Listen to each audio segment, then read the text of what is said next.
Y también nos acompaña esta mañana el prestigioso economista Carlos Rodríguez Brown. Bienvenido, Carlos. Hola, ¿qué tal? Muchas gracias. Mañana intensísima. Desde luego. En el Congreso de los Diputados decía, además de decirle Mariano Rajoy a Pedro Sánchez que él no va a llegar a la Moncloa, le estamos preguntando ya a la gente quién quiere que llegue, también decía que la economía española, cuidado, va mejor, pero dice el presidente que va a ir mucho mejor. ¿Crees que hay indicios para poder sostener esta afirmación tan optimista? Yo creo que las predicciones económicas por primera vez son más sencillas de hacer que las políticas. Sí. Porque hay tanto revuelo en el patio que es complicado. Yo no afirmaría con tanta seguridad quién puede llegar o no llegar a la Moncloa. En cambio, la predicción económica se puede hacer con más confianza. Hombre, todos, incluso los organismos internacionales, la Comisión Europea, ha cambiado sus perspectivas de crecimiento. Dice que en España vamos a crecer al 2,3% este año y al 2,5% el año que viene.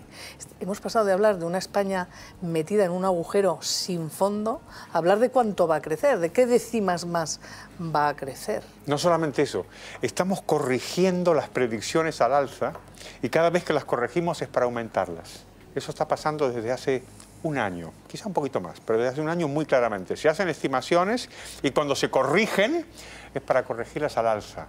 No solamente el gobierno español, sino los institutos privados, los organismos internacionales, el Fondo Monetario, la OCDE, todo el mundo está coincidiendo en eso, que es una regularidad bien interesante, ¿eh? Porque los economistas, por supuesto que nos equivocamos. Lo interesante es cuando nos equivocamos en una misma dirección.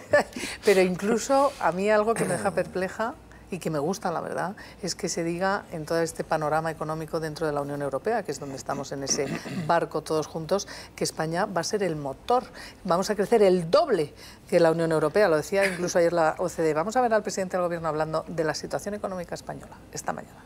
Nosotros estamos hablando hoy de un crecimiento para este año del 2%, pero el Fondo Monetario Internacional dice que será más, la Comisión Europea dice que será más y todo el consenso de analistas que recoge Funcas dice también que será más, tanto en términos de empleo como en términos de crecimiento económico. Moderadamente optimistas, pero todavía queda mucho por hacer. Muchas gracias.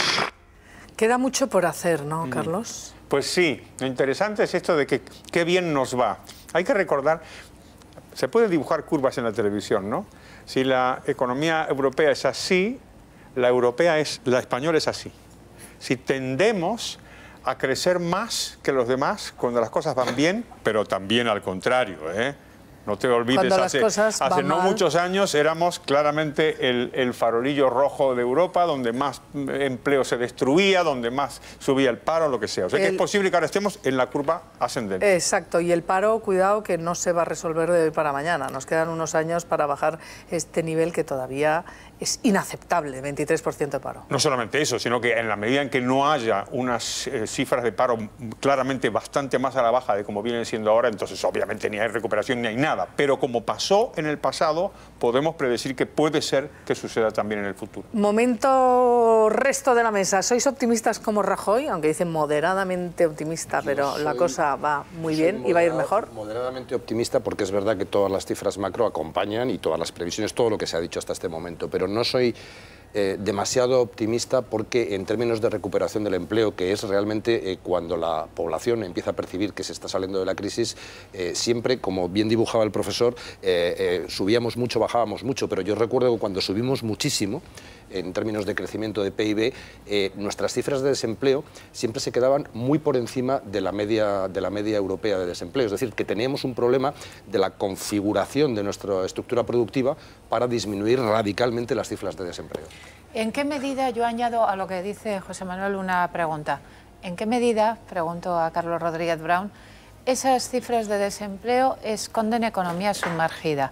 Esa teoría sobre la economía sumergida en España, que algunos creen es muy grande, pero que nunca se acaba de constatar o probar académicamente o científicamente, o corrígeme, Carlos, si sí se ha probado muy bien esa cuestión. De los momentos más incómodos que yo he sufrido en mi vida fue en un avión, porque me vino a preguntar una cosa, un premio Nobel de Economía, que se ha muerto ya, que se llama Gary Becker, a quien yo conocía. Y veníamos de un avión de Francia a España, y se levanta, estaba sentado en unas filas más, se levanta, se acerca y me dice, Dr. Brown, porque Rodríguez no saben pronunciar, dice, Dr. Brown, ¿cuánto es de verdad el paro en España? Yo dije, no me pregunté eso, y menos en un avión. O sea que hasta los premios Nobel preguntan lo mismo. Y por la misma razón de lo que ha preguntado Edurne Eso habla de tu alto nivel. Sí, desde luego, desde luego. Lo mismo que Gary Becker. Es lógico que todas las cifras de desempleo deban ser matizadas por esto mismo. Es decir, no sabemos exactamente cuánto es. Estimaciones, nada más que estimaciones hay, y las hay en toda Europa. ¿Y cómo es que los economistas no conseguís saberlo? Pero bueno, dinos la cifra. No somos perfectos, ¿no? Qué desilusión. ¿Y cuál es la estimación que tenéis? Pues la estimación es que tenemos una economía sumergida un poco mayor que la media europea. Tampoco mucho mayor, ¿eh? Se habla de los países nórdicos como ejemplos, y ahí pueden tener una economía sumergida del 10 o el 15% del PIB, y en España hablamos del 20% del PIB, con todas las comillas que queráis. Perfecto. Hombre, y cuanto más pese la presión fiscal, pues más economía sumergida habrá, ¿no? Yo creo que una de las grandes esperanzas de recuperación para España es la reducción de la presión fiscal, bajo la cual es imposible que nada crezca y que nada mejore, empezando por el empleo. Pero yo voy a otra pregunta y retomo el... Con eso ya me bastaría para besar a Isabel Sánchez. Está desaconsejado en el programa. Bueno, aquí me doy por besada y tú date por besado también, porque mientras no nos bajen los impuestos y sobre todo no están más justamente repartidos, que en fin, luego podemos entrar en la lista Falciani y estas cosas, pero bueno, a lo que voy, que retomo el arranque de tu exposición sobre la posibilidad de hacer pronósticos políticos, que por primera vez es más difícil que hacer pronósticos económicos. Lo que pasa es que yo me temo que los acontecimientos políticos van a determinar absolutamente la evolución de la economía. Y en ese sentido mi pregunta, ¿cómo puede influir en la economía española y en esas buenas perspectivas de evolución lo que suceda en Grecia y una posible victoria de la izquierda, de un frente de izquierdas, Podemos, PSOE, lo que sea, la forma en la que tome cuerpo? En Grecia, que hoy, perdona Isabel y Carlos, esta mañana el ministro de Finanzas Varoufakis se reúne en Bruselas con el Eurogrupo, reuniones cruciales, donde anoche, por cierto, en el Parlamento griego apoyó el programa de gobierno de Tsipras y donde, y ahí viene también el matiz, Tsipras parece que acepta el 70% de lo negociado hasta ahora con la Troika, aunque ya no la llamen Troika, etcétera, etcétera. Aunque dice que hay un 30% tóxico. Vale. Está bueno. Claro. Eso dice Tsipras. Yo prometo y tú pagas. Claro. Yo prometo y doy y el contribuyente europeo paga. Pero ha cambiado sustancialmente la posición griega. Hombre, claro. Sí, hombre, no le queda otra, ¿no? La posición europea, y la de cierta posición manera, europea también. también. Sí, bueno, la europea no ha cambiado nada. La europea es, ustedes van a pagar lo que deben. Pero Edurne, han cambiado. Pero Van a dar un poquito más de tiempo, nada sí, más. no, pero Aunque digan que es solo nominal, el hecho de que quiten la Troika, que es solo nominal, porque luego dice, les vamos a quitar la Troika, pero ustedes van a hablar con el BCI, con el Fondo Monetario y con la Unión Europea. Bueno, o sea, pero decir, vamos, a mí me encantaría que me contestara el profesor. Vamos a la respuesta del profesor. Vamos a ver, después de lo que le he dicho yo tan cariñoso, Isabel me hace una pregunta que no puedo contestar. O sea que claramente nuestra relación está entrando en un momento de cierta tensión. Vamos a ver, por supuesto que la política influye en la economía. La cuestión es cómo lo hace, ¿no? Entonces yo creo que lo hace de dos maneras distintas. Uno, a través de realidades y otro a través de expectativas. Entonces es el juego de estas dos lo que puede influir.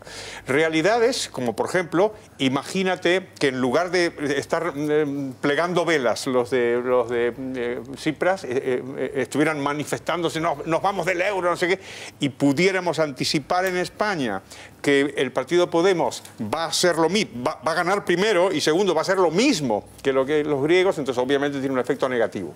Como todo el mundo sabe este juego, lo que hay son ajustes. Y entonces, ¿qué es lo que van a intentar? Lo que están haciendo los griegos claramente, y yo creo que Podemos también, ir rebajando el discurso, de tal manera de que las expectativas de alarma de los posibles votantes se vayan rebajando. Cuanto más se rebajen, más les beneficia. ¿Para qué te voy a contar si encima los griegos rebajan el discurso y les sale bien? Y les sale bien. Claro. La jugada ahí está, para el resto, para que tomen nota el resto de los países de la Unión Europea.